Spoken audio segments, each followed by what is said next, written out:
let's take a look at, let's turn to something else here for a moment. This is one of those stories that is, this story is doing so much work for Fox and Friends. The opportunity for them to become pedantic in a way, theoretically, I mean, towards black people, but also as a way of all of them sort of saying, like, see, we're not racist. As long as black people behave the way that we want them to behave, we're good with that. And poor people. What's that? And poor people. Well, and then then the other work it's doing for them is it's also showing that, like, it is a rare instance, right? Because you put something on TV, it by definition news, where you see poor people who actually exert, who show some type of actual morality and righteousness. And or a sense of place. Right. And a sense of place. And this is a perfect example of the lack of morality that poor people have, because this is the exception. The exception proves the rule in this instance. I mean, this is doing so much work. Yeah, these are the special ones who deserve charity. Right. Exactly. Deserving poor. And also, if you reach a certain bar, you deserve charity, but that's it, right? We can't have any type of comprehensive addressing of these problems. But let's listen to the clip first, and then we'll talk more about it. It's a picture of 3 kids, probably my guess would be ranging from like 5 to 7 to 8 maybe, who are they're 3 kids in their own prayer circle. They're wearing uniforms, school uniforms. And here we go. And look at this photo of the siblings praying before the first day of school. Well, this is going viral, and you can understand why, because it's the story behind the photo that is truly incredible. The Harris family lost their apartment just a day before the picture was taken in Louisiana. Both parents also recently lost their jobs.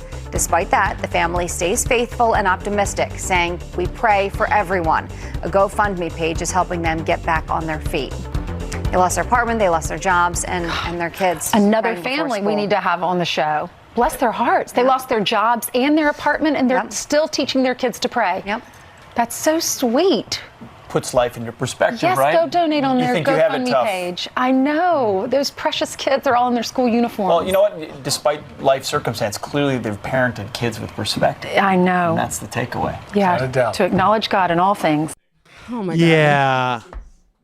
I mean, I am so blown away by this. It is like, bless their hearts. First off, I love the sort of the way they just they just lost it. They lost their apartment. They lost their jobs. Like, they put it down. It's a deus ex machina. Yeah, exactly. Just sort of like, it went away. That's the way it works with apartments and jobs. If you love something, let it go. If it comes back, it was yours. If it doesn't, it was never yours to begin with. It's a natural process. Right. Like, they don't put together that, like, they lost their jobs and both of them, and then had no money. And so now they're homeless, which they do not say those words. They're homeless. These kids are now homeless. The family's now homeless.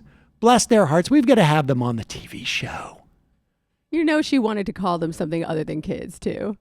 What do you mean? I just heard the offensive diminutives circling around in her head. Oh, I think she thinks those children are precious because they're in their uniforms and they're praying, and they understand that God's doing this for a reason for them. Now, God would never do it for a reason to me, right? Because look at me, I'm on TV. I'm making millions of dollars. God wouldn't do that for me, but he's doing it for them because they need this. In Milan Kundera's The Unbearable Lightness of Being, talks a lot about kitsch, and which is the ideal that SHIT, just for YouTube, SHIT doesn't, it's the denial, SHIT is denied and everyone acts as though it did not exist. And right. And that's what this is. And this is just sort of like, they God has chosen them to deal, and it's going to make them stronger. And it's precious, and they're in their little It's uniforms. so precious, and they're in uniforms, and they're praying. And isn't that sweet? They're begging God so that they can have a home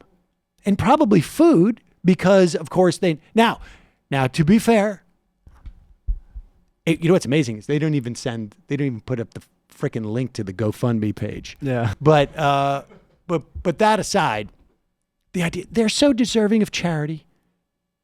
Now, let's get back to our regularly scheduled programming where we condemn people for going on food stamps, where the notion that there would be any type of government support for housing is a complete sign of socialism and destruction. Some of the undeserving poor might get housing. Their loss of their jobs. Well, we shouldn't have any type of support for folks like that. No, this is their entire project is to not provide support for people like this. But now we have an opportunity to pick people out of the crowd and say that we have deemed you morally righteous because you wear a school uniform and you pray. Kids, probably maybe you go to a charter school or a parochial school. That's why they got the uniforms. We picked you out, and we're going to deem you worthy of a GoFundMe. But there's nothing society could do. We can't even figure out why this machine, this act of nature made you lose your apartment. God forbid we report on that. Oh my gosh. You know what I'm praying for? I hope that when these 3 little kids grow up, they gain class consciousness, overthrow the bourgeoisie, and put these 3 class enemies in the gulag. Yeah, well, at that point, they'll be quite old, and they'll be tough to track down. But I have faith. There you go. Fox and Friends doing overtime, also showing that they don't have any racial animus. We'll praise any children who've lost their homes and their parents are lost their jobs, as long as they're praying. All right, we're going to take a quick break.